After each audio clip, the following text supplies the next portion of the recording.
Hello and welcome to the world-famous Driving You Crazy podcast. This is the show where we talk all things transportation. I am the traffic anchor for Denver 7 News. My name is Jason Luber. I'm Denver 7's own pedestrian advocate, Joseph Peters. Jason, I hate traffic. Get rid of cars. Yeah, as a new driver, and I hear you're Rain Man style kind of driver, an excellent one, that you are now just getting a taste of what everybody else has been dealing with over the past many years. Well, first of all, thank you for referring to me as a Rain Man style of driver. I can't even begin to tell you how much I appreciate that.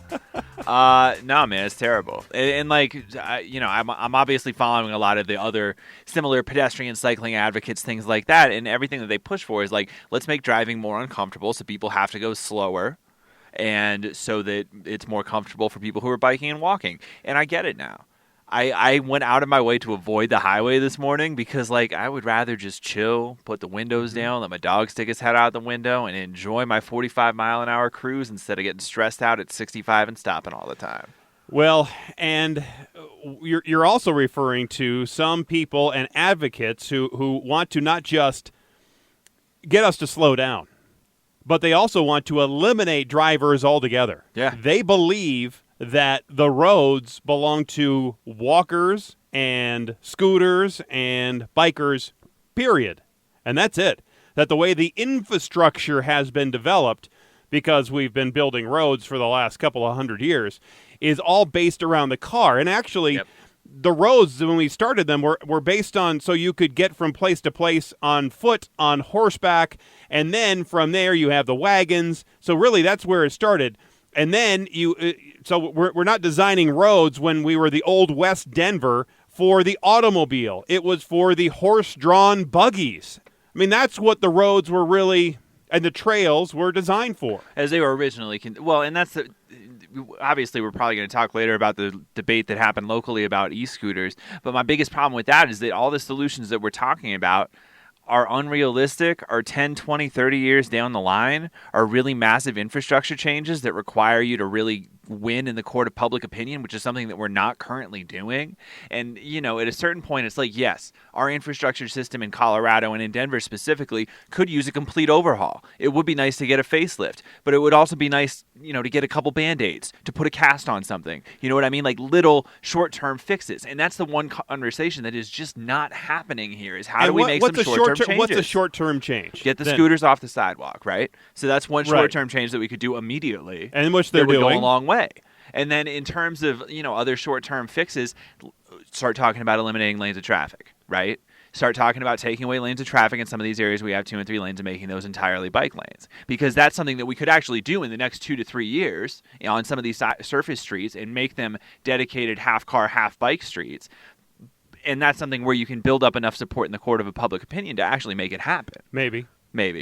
Right? Maybe. But you have an actual chance there, as opposed to going to the legislature and saying, I need $150 million so I can put 150 miles worth of scooter track in the city. Well, and let's go, and I'll get back to the rest of the show here in just a bit, but this is good because we had a scooter death, our first scooter death, we believe, in Denver in the last week or so, where there was a guy who was riding a scooter, and as I understand it, he was riding recklessly, and he wasn't riding in a bike lane, wasn't riding on the side, was just riding in the road and hit somebody that was driving legally at speed limit, the whole thing, not even going fast.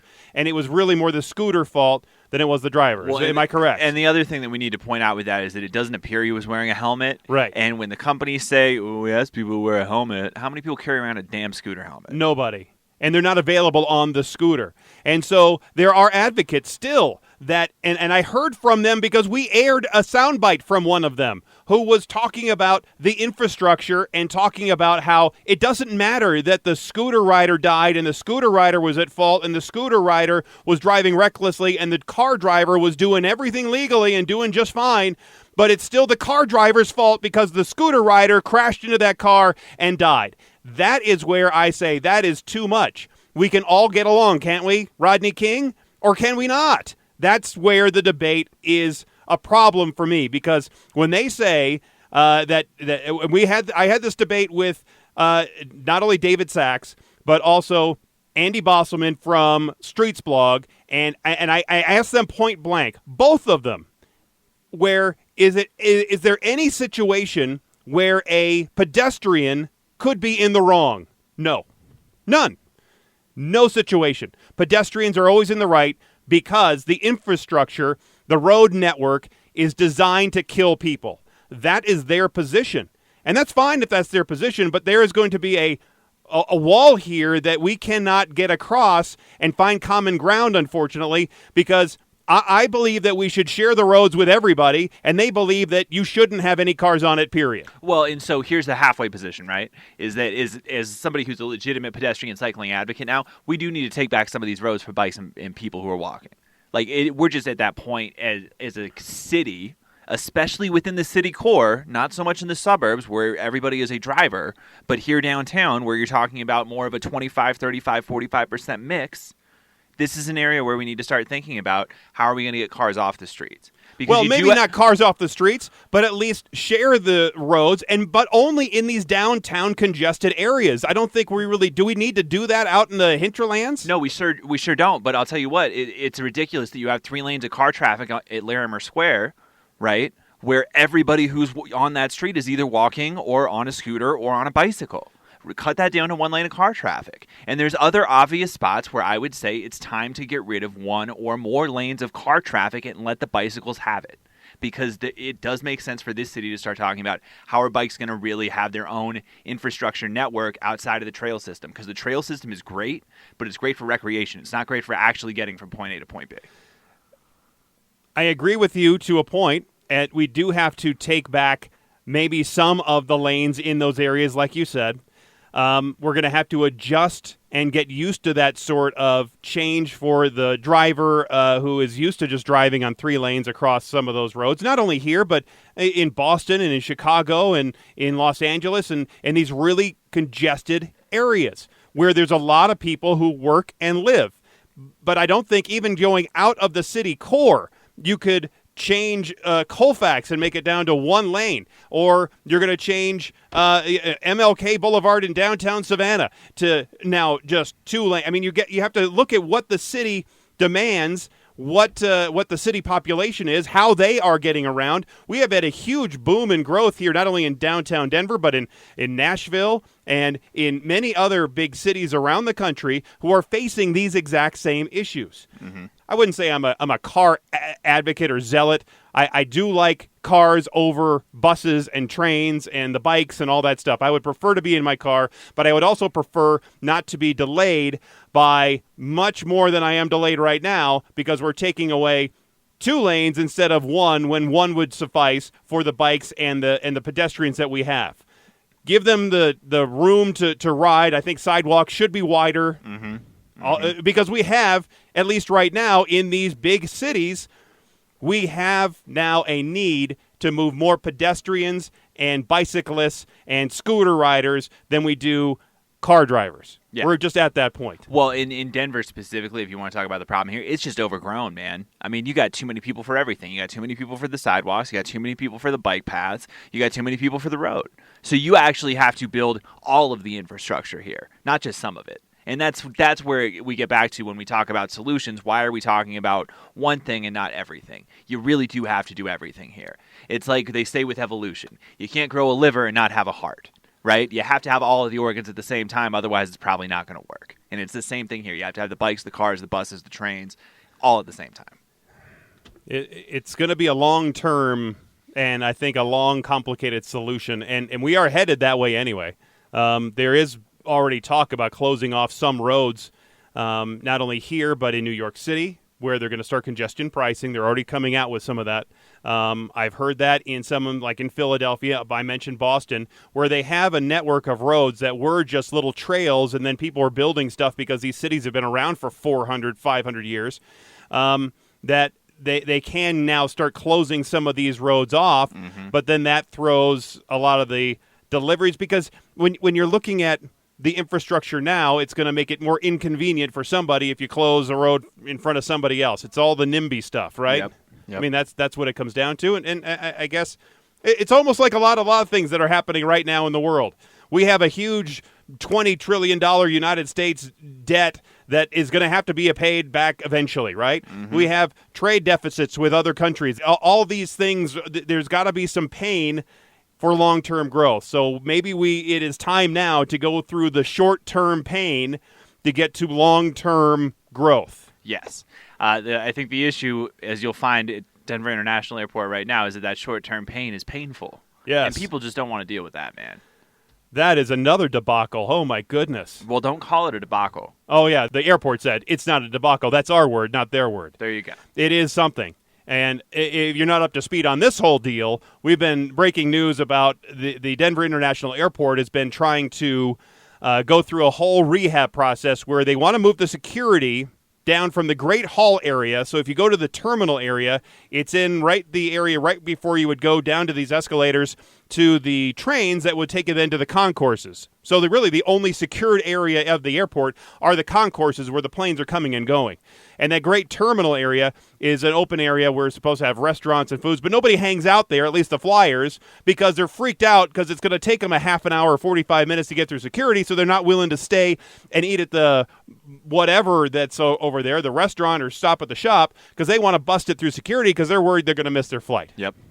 So they want to move the security lines to right after you check in, so you have that whole big Great Hall area, and then they can open that up to the travelers, and so you could hang out there and take a sip of a beer and have some food and play that little mini golf stupid thing. And the airport can make a ton of money because Right. they got a shopping mall out there, and they got like a nice luggage place and a nice All that clothing stuff. store and a few new restaurants and things of that nature. That's what it's really all about. They want to move the security gates so they'd have more space to put in more shopping. And yes, and then get all the concession, because that's part of this deal too, because they wanted to take it. So they fired the company and the partnership that they had to rebuild the entire airport for what was it? Some hundreds of millions of dollars. I mean, the right? most recent price tag that we got was going to be $1.5 billion, basically, somewhere in there. So they fired these people, and then the contractor people have been saying that there's sub poured concrete and sub-strength concrete out there at the airport that was originally poured.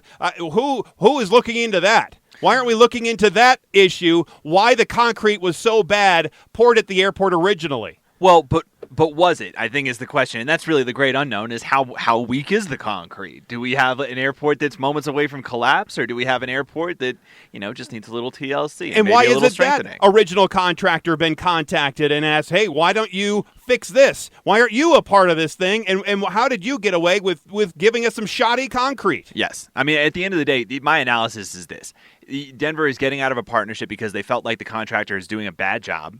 Whether or not the contractor was doing a bad job or whether the airport is just overreacting, I don't think we're ever going to know. But the biggest thing for the city of Denver is they got out of a bad deal. Yes, because they were locked into 30 years of paying these people to run concessions. And I'll tell you what, Jason, you and I could have run concessions under that deal. Yes. And made 20% of the money. And a lot, yes, and that's a lot of money. Yeah, I mean, you were talking about they were going to be making $30 million a year plus the 20% of concessions, which is probably going to come out to about $30 million a year. So you're going to make back your money with multiples of interest. That's why the airport that's another reason, because you always, as they say, follow the money. Yeah. And this is a lot of money, and now the airport is going to be in charge of all the concessions and getting all that money, so they're going to basically run it like this. They're going to get the contractor on board, start the project again, and then DIA is going to run the whole thing. But this is bad for the airport's reputation. I don't think there's no doubt about that. I mean, we've spent so much time talking about all the lists that this airport makes, how it's among the most comfortable in the world, how it's been really moving up the worldwide rankings and the American rankings.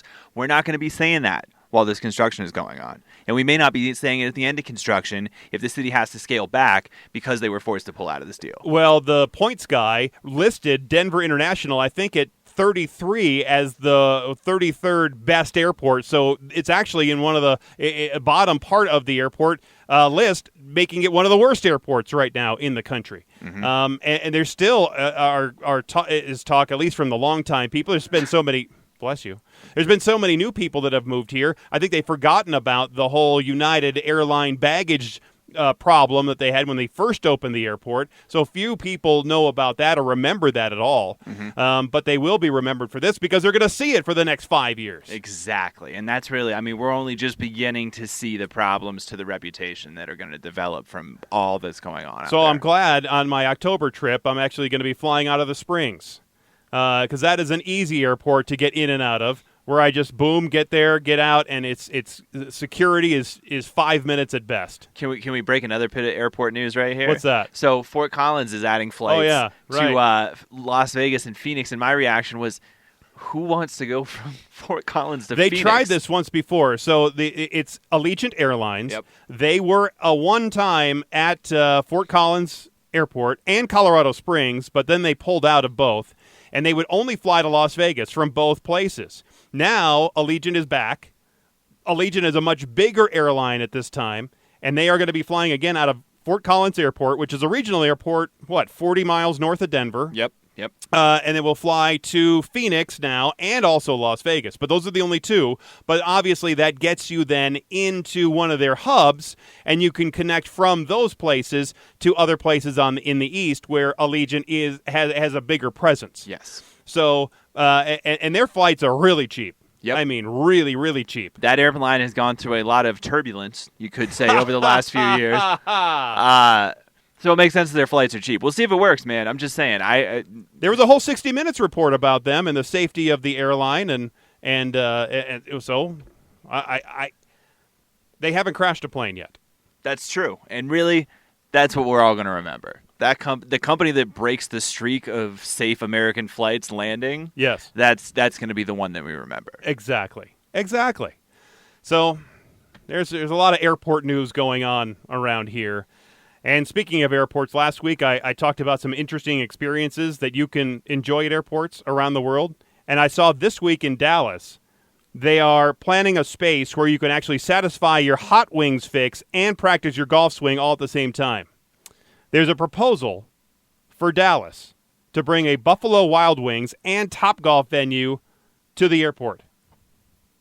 You could do that at the revamped DIA, but you can't do that at the DIA the way it is currently configured. But I think that is what these airports are going to turn into.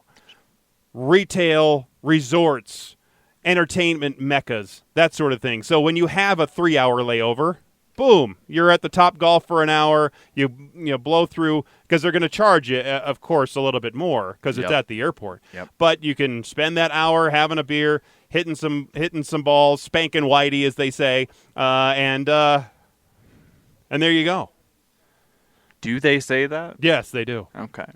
And it's going to be in the secured part of the airport, just like all these other airports want to do, is have all this entertainment inside the airports. This is just the start of what we're going to see with these airports and how they're going to change and what they're going to look like in the future. I'll tell you what, I don't like it. You don't? I don't like it. I don't think it makes sense. I don't think it's going to work. I think that we're going to see a lot of closed storefronts at these malls going forward. That'll be interesting. Anyway, we have a big show today, including a guest, Bob Cook, who wrote an interesting piece in Forbes about why there are fewer kids riding bikes than in years past. I see fewer kids on bikes in my neighborhood, so I was interested in this piece, and it'll be interesting to get his perspective. He told me he was in Switzerland last week, so he should be rested and relaxed for the interview that's coming up in just a little bit. Is he still in Switzerland? Well, no. He said, I offered to do the WhatsApp app, but because if I had just called him, boy, I don't think Holly would be pleased with that bill. No. To call somebody for the podcast on the old phone and, why do we have a bill? Well, Holly doesn't really talk like that. Yeah, no, she's not Kermit the Frog. Well, yeah. When she asked me about why we have a $90 phone bill for the podcast, that would be tough to justify. But anyway, he'll be coming up in just a bit. But before we get into that, there's another thing I wanted to bring up. It was a situation, we were just talking about Allegiant Airlines.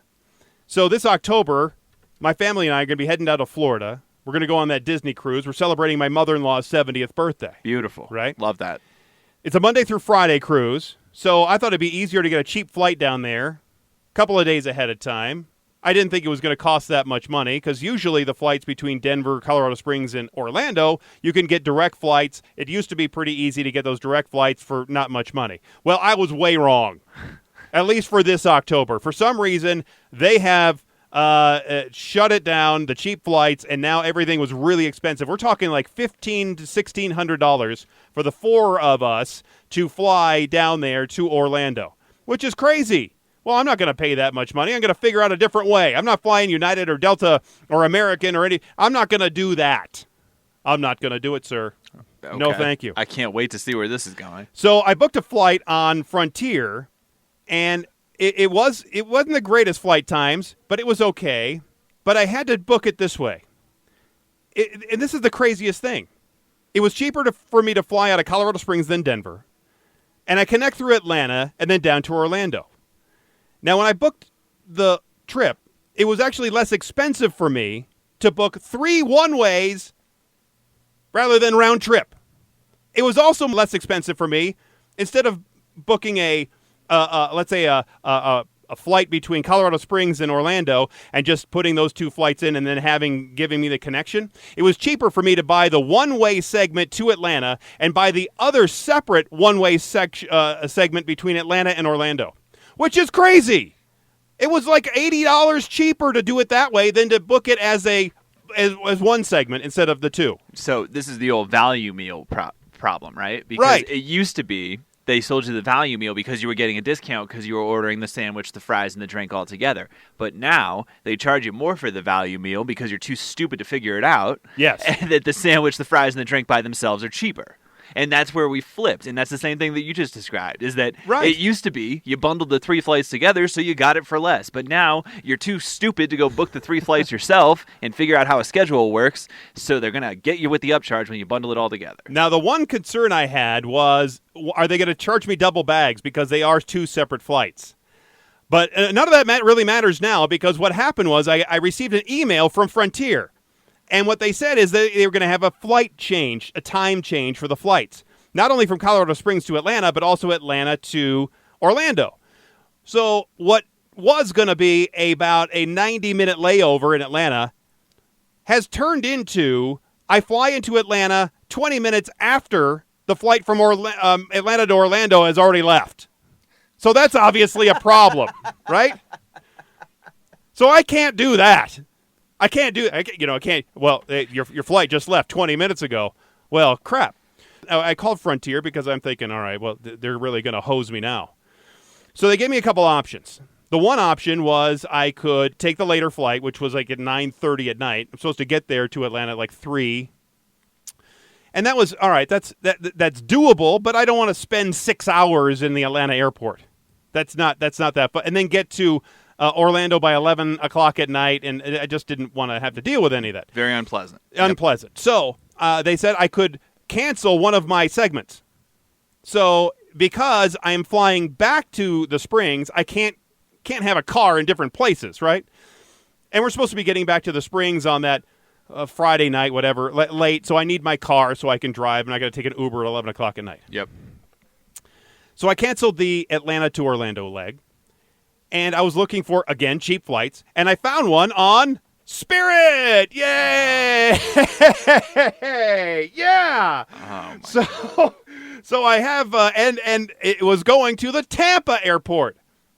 So this flight was leaving Atlanta at 6 o'clock on Spirit to get to Tampa at 7:30, and then I can stay in Clearwater at the beach there, wake up, go to the ocean on that next day, and then drive across the state over to Port Canaveral, where the cruise ship's going to be later on in the day. That is the plan. So, but there's a bonus here, Joseph. A bonus. Is there a bonus to all this? Because it sounds like you got quite a few bonuses already, my friend. So, I get to fly on Spirit for the first time. That's a bonus. Okay. I get to fly into the Tampa airport for the first time. That's a bonus. I've never seen the Tampa airport. I've driven through Tampa, but I've never gone to the Tampa airport. Exciting. And I get to stay on Clearwater Beach for the first time at the Pelican Point Motel. Oh. Old-style motel. Pelican right Point. There. Yes, the old boy. Pelican Point. Point with an E. They'll eat the lunch right off your front porch. Oh yeah. So if I had a breakfast sandwich there on the beach, boom, there. Yep. Here come the City. Pelican City. Yeah, all the seagulls are going to come eat all my stuff. So the cost of the flight and the hotel, I mean, all the different changes it's actually a wash between because the Frontier flight was cheaper, but the Spirit flight is a little bit more expensive. But I'm saving money on the hotel from that night compared to the Pelican Point. And the car rental is the same because it's a one-way rental from now Tampa on over to Port Canaveral. So when did you say that the last episode of our podcast ever will be before you're murdered at the Pelican Point Hotel? I don't think I'll be murdered. I mean, it'll be fun. It'll be good. I mean, we talk about all the new shops and stuff that they have at the Tampa airport, so maybe I'll be able to experience some of that, and I'll bring you that experience back here onto the show. I can't wait to hear how that Samsonite store was. Should be an interesting adventure either way, I think. So I have that to look forward to in October. But when I was searching for my flights, I kept seeing the first thing when you type in an airline, like Frontier, Spirit, or Allegiant, whatever, you'll see Google, the flight option there, so you can just type in the Google, not in the Google search bar, but then Google says, all right, where do you want to go? It's like they have their own flight search engine. Because they are trying to take over travel now, and when Google tries to take over something, usually they do it. So it's nice, but it doesn't search every airline. Like I didn't see any Southwest flights, because I don't think Southwest puts any of their flights anywhere else except for Southwest. Correct, yep. But I'm still a bit hesitant to use it for some reason. I don't know why.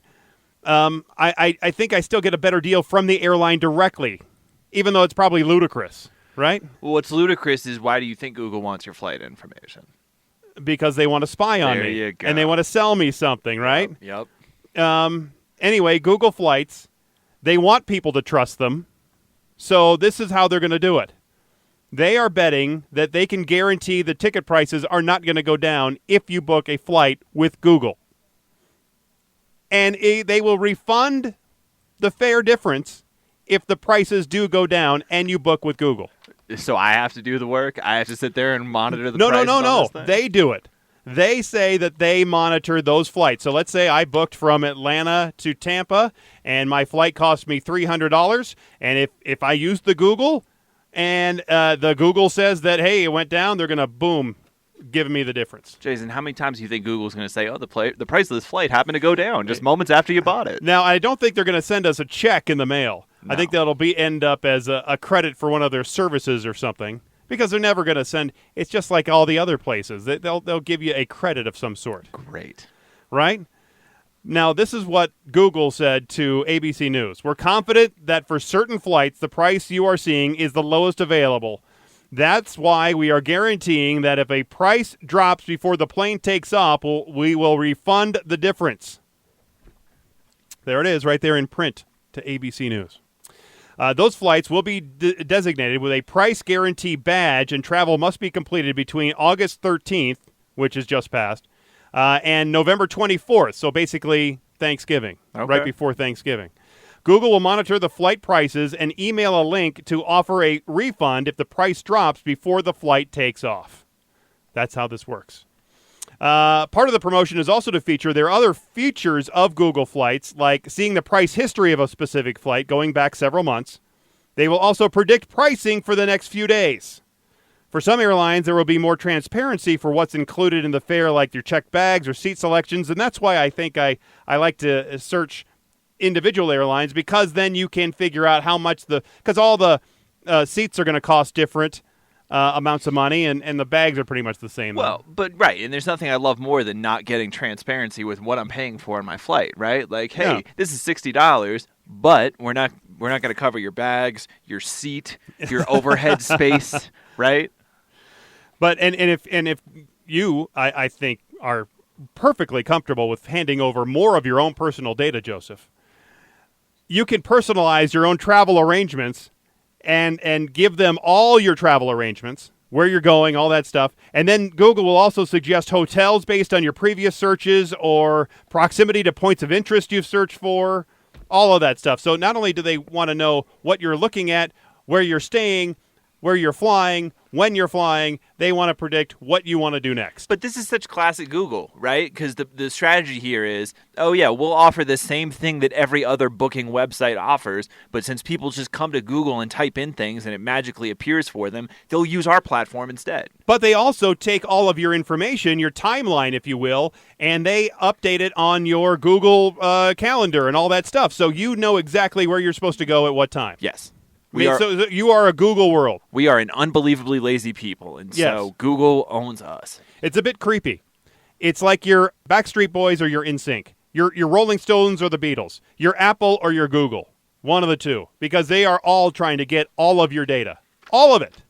And that's what they want. That is the way they want to run and rule the world, Joseph. Yes, sir. All right, Joseph, when I was a kid, I could ride my bike for hours and hours. We used to make jumps. I still have a rock in my elbow from when I wiped out and it never got cleaned out properly. I'll let you feel it later. Can't wait. And we'd ride all over the neighborhood. You know, it actually gave us freedom to ride around the neighborhood and go to different places and other people's houses that we really didn't want to walk to. But is it becoming too dangerous to let now our kids ride their bikes? There is one person who is making that argument in a piece titled, "Why Fewer Children Are Riding Bikes." Forbes contributor Bob Cook says the number one threat to their lives is cars. As a father myself of two bike riding girls, I couldn't agree more. To talk more about his piece and how we can deal with it is Forbes contributing author Bob Cook. Bob, thanks for being here on the world-famous Driving You Crazy podcast. It's my pleasure to be here. So, Bob, you start off your piece by saying, my 13-year-old daughter, if what I'm reading is to be believed, is increasingly a highly unusual child in that she rides a bike. Why do you say riding a bike is highly unusual? Well, because a lot of our neighborhoods aren't built for it. A lot of parents are afraid to have their kids ride bike for various reasons, or just don't have them at all. It's more expensive to get a bike. I mean, and everyone who's measuring bicycle sales and bicycle participation by children sees those numbers continually going down. And so, so for her to just go out and ride her bike for no reason is something you don't see too much. I certainly don't see it among her friends. You are the father of four. Did you feel this way about the dangers of riding a bike with all of your kids?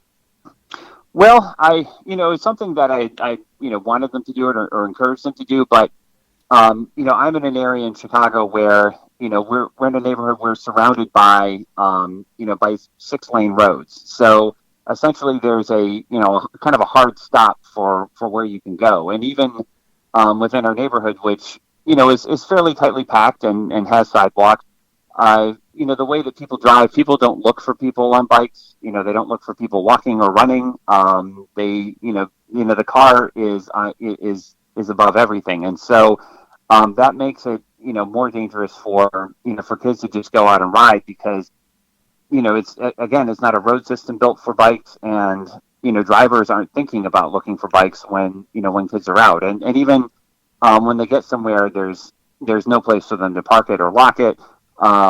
Even a lot of schools discourage kids from riding their bikes to school. So, we're just in a situation where, even though there have been advances in a lot of cities with putting in bike lanes and, trying to make them more bike friendly, that in the main, kids just don't really have the opportunity to ride freely.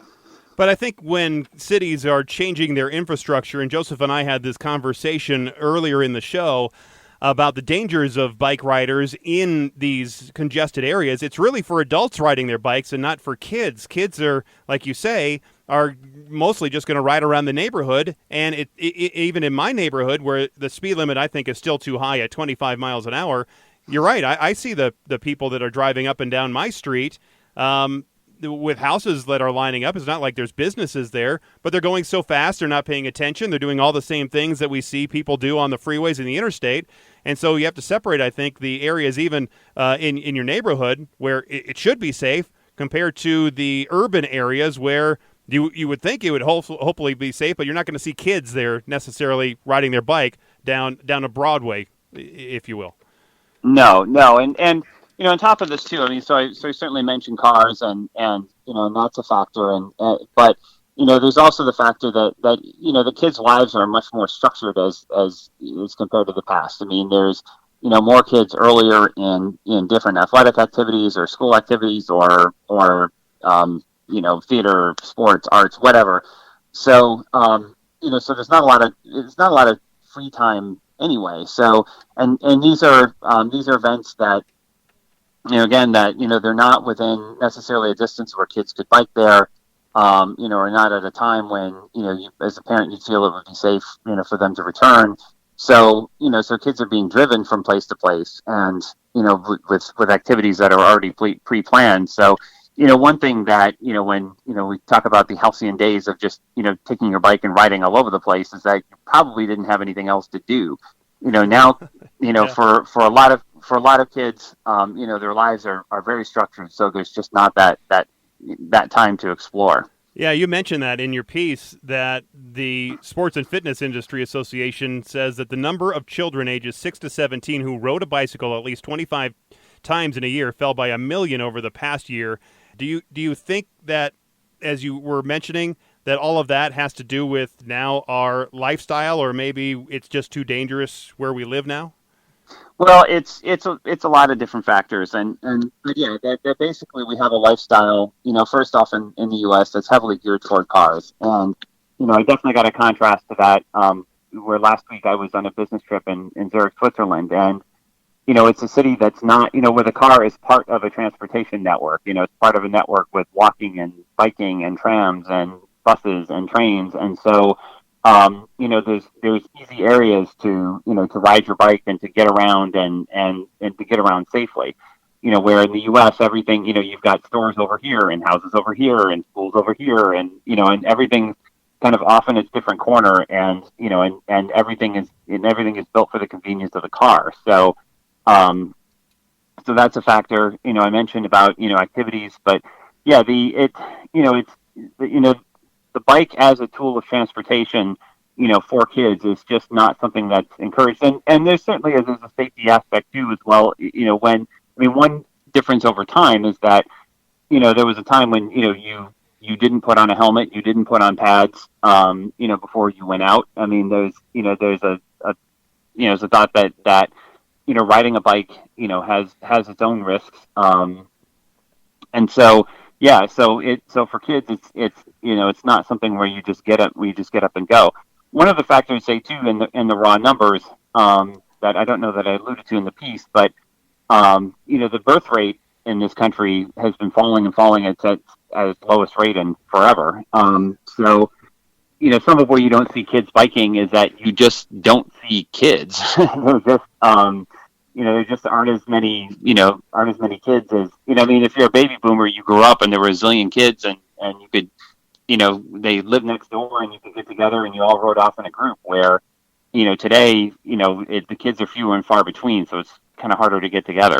We continue to speak with Bob Cook. He's a contributing author in Forbes with about his piece, Why Fewer Children Are Riding Bikes. And listen, Bob, I'm going to draw my own conclusions, and then you tell me if you agree with them or not. But it seems like part of what's happening here is just a matter of parents not doing their job, right? Turning to different ways to entertain their kids, giving them the phone, putting them in front of the television, finding ways to occupy their time, and not going out and spending the time and teaching them how to ride the bike in the first place. Yeah, I don't know about that. That could be true. I haven't seen numbers about, whether their parents teaching their kids to ride bikes or not. I don't know. Yeah, certainly. If you're talking about, using a bike to fill time, there's certainly a lot of things that can fill time, whether organized or not organized. So yeah, for my kids, it's just as easy to hop on, a group chat or, a video conference basically, and, get 10 people together at once, than it is for everybody to try to figure out physically how to get in the same spot. So, so certainly that may be a factor as well, but no, it's again, it's a lot of different things. Again, certainly there's, we have a transportation network that's geared toward cars, and that I feel like is the number one thing. But yeah, you can point to a lot of other factors to say, that, oh, it's, it also is, yeah, it's easier to get together on your phone, or, you have a lot, kids have a lot more activities, planned activities they have to do, or, parents are just worried about, safety. And so they'd rather drive them because, they feel more in control of the situation. I mean, it's a lot of different things that add up to what you're seeing. Well, let me ask you this: do you think? I know your data kind of covers the raw number of kids who have ridden a bike in the last year more than 25 times, but would you guess that the number of kids or the percentage of kids that actually does know how to ride a bike has gone up, gone down, or stayed about the same? I would guess it stayed about the same. I mean, I've seen kids, ride bikes. I mean, I've seen them, I think, it does happen, especially as you're younger. I mean, it's still a rite of passage to ride a bike and to learn how to do it. But again, it's, there's less of a functionality for riding a bike. I mean, if you, were able to ride your bike to school, or, ride your bike, to McDonald's, or, or whatever, then you do it. But, yeah, there's just a lot of, again, it's just a lot of different things that enter into this. And I don't know that I'd necessarily blame parents and say, well, they're falling down on the job in terms of, teaching their kids to ride a bike. There's just, again, it's just a lot of different things. You mentioned that we may be too dependent on cars, and in your piece, you write, car dependence also means our retail districts are no longer to human scale, much less to the scale of a child, whereas once upon a time, a kid may have ridden down to the soda fountain for an egg cream or whatever they used to drink. Today, it's a cotton candy, creme, frappuccino, blended creme dispensed from a Starbucks surrounded by 100 parking spaces. How do you think we can change our lifestyle, or are we just too far gone to, one, change the dependency on cars and maybe bring back the old quarter grocery store?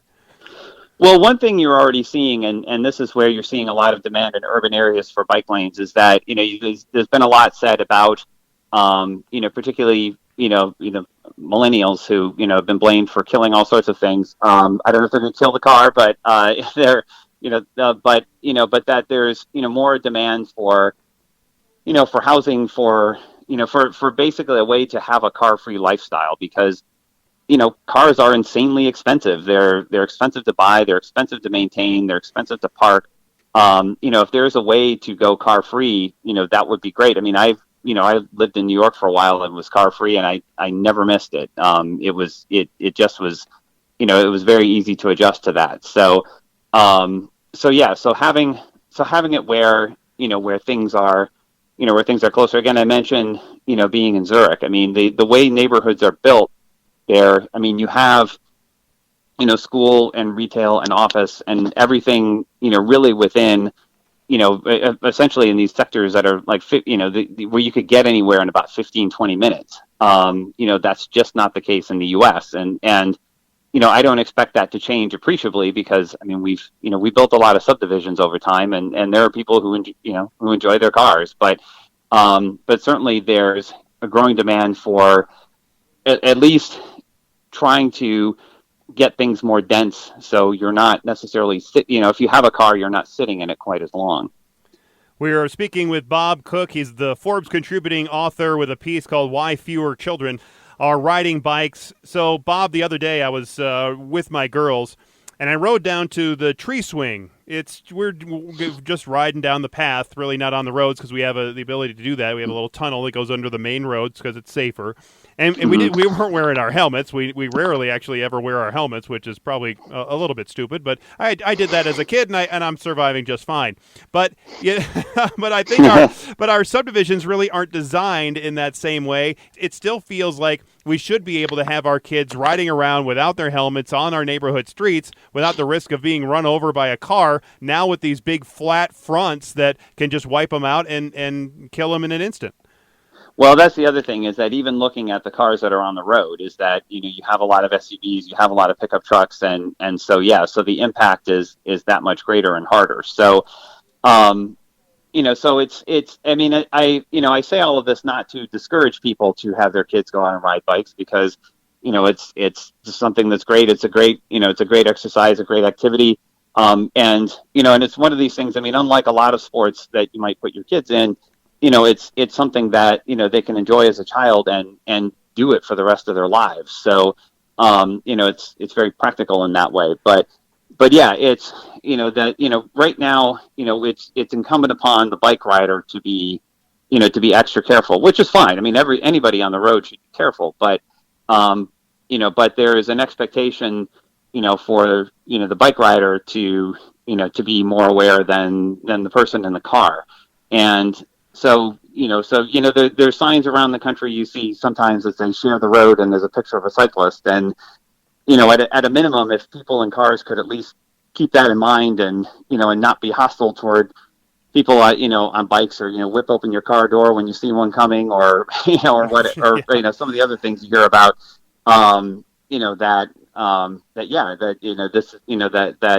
kids on bikes have as much right to share the road as any SUV, and we should all have that attitude when we're on the road. Do you see this trend of fewer kids riding bikes continuing? Yes, I think so. I mean, certainly in the short term. Again, it's something that to turn around. I mean, there's going to have to be some sort of concentrated activity.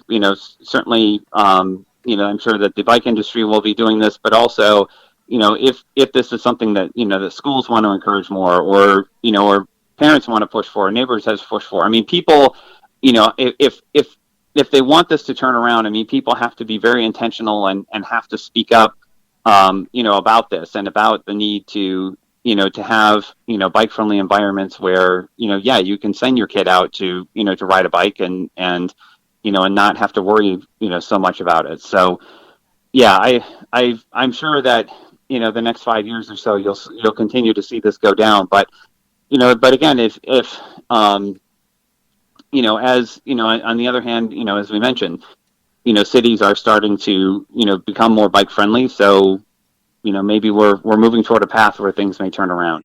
Finally, is there anything that we can do to maybe change the landscape, to maybe bring those numbers back up and get our kids back onto the sidewalks and onto their bikes? One thing with parents is that, kids watch what you do. And if you want your kids to ride bikes, I mean, one thing that's helpful is to go out with them. I mean, ride a bike yourself. I mean, it's, go out and ride together, make it a family activity. I mean, this is, I mean, what's great about biking is it is something, a family can do together, unlike say if you're all going to go out running. I mean, everybody's going to be at a different pace, but, cycling, it's a little easier to kind of keep everybody at the same pace. So, yeah, I mean, take advantage, take your kids out, go together. It'll teach your kids to, to love doing it, and they'll want to continue to do it. It's a great point, because every time that I say, hey, let's go ride a bike, boy, my kids are out the door faster than me. So it really, now getting my wife on a bike is going to be a whole different process. But at least I can go ride with them. Exactly. At least one of you is out there. So. Yeah, exactly. All right, Bob Cook, contributor to Forbes magazine and a sports blog writer. You can find Bob on Facebook and on Twitter with the name Not Going Pro. Bob, thanks again for being here on the show. My pleasure. You can, again, find that article in Forbes online at Forbes.com. And, of course, you can get Bob if you want. He's actually a youth sports blog writer. He's contributed to NBCSports.com and MSNBC, and he's done all kinds of different writing about sports stuff, especially for kids. And you can find him on Facebook at Facebook.com, NotGoingPro, and Twitter.com at NotGoingPro. So thanks again to Bob for joining us here on the show. It's time now to introduce you to the newest member of the Local News Hall of Fame. These are people that I love. We featured them, I think, on in the past on the show here. I feature them all the time on my Facebook page at Denver7. No, that's my other one. At Denver7 Traffic is Twitter and Insta, as the kids like to say. Jason Luber Traffic Guy is my Facebook. There's so many, my mind gets confused every once in a while, Joseph. Anyway, these people give such memorable news interviews to local news reporters. They stand out as leaders in their field. Of people who talk. Yes. Eyewitnesses. The Eyewitness Hall of Fame. Now, this story comes to us from West Virginia. What happened was there was a tree that was cut down by some city workers, and the tree landed on top of a car owned by a college student who goes to Marshall University. Billy Tatum, he's there in Huntington, West Virginia.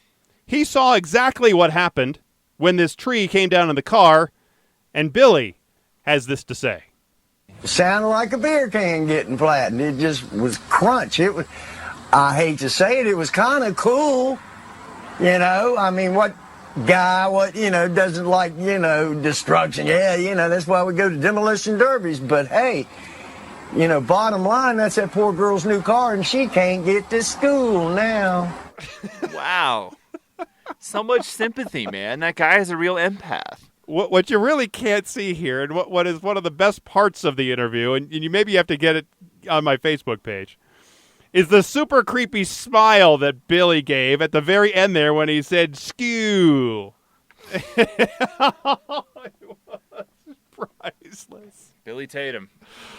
Love Billy Tatum. And still, the other West Virginia person, the one who, the guy who had some meth head steal his soap and steal all his basketball and stuff. That's another priceless one. There's a lot of priceless ones out there, Hall of Famers. Local news, man. We provide for you. Yes, and some of the local produced commercials, oh, those are great too. I feature as many as I can. The Law Hawk, we haven't featured the Law Hawk on here in a long time. No, we've not. I have on my Facebook page. I used to have that segment. Remember the 4:30 a.m. segment? Oh, yeah. Where I had what's interesting news from around the world? And, I used to feature the Law Hawk all the time. He was great. He was just perfect. By the way, those city workers who were responsible for cutting down the tree and crushing that poor girl's car, yeah, they will have to pay for it because... Good. Whoops. Karma. Billy is a guy who I'll bet has lots of fun stories that he would be told over a couple of Pabst Blue Ribbon beers. I was going to say, that man knows how to crush a beer can. A couple of George Dickel whiskey. Probably not Canadian Club. No, definitely George Dickel. Yeah. So all right, well, that's the show. Thanks again to Bob Cook for joining us here on the program, and thanks for being here. I don't have anything scheduled for next week, so I guess I better get after it. Right? Can't wait. You want to contribute to an interview? We'll go fun. All right, very good. Perfect. Thanks again for listening, and until next time, I'm Jason Luber, the traffic guy. I'm mediocre whiskey connoisseur, Joseph Peters. Be safe, and as always, happy motoring.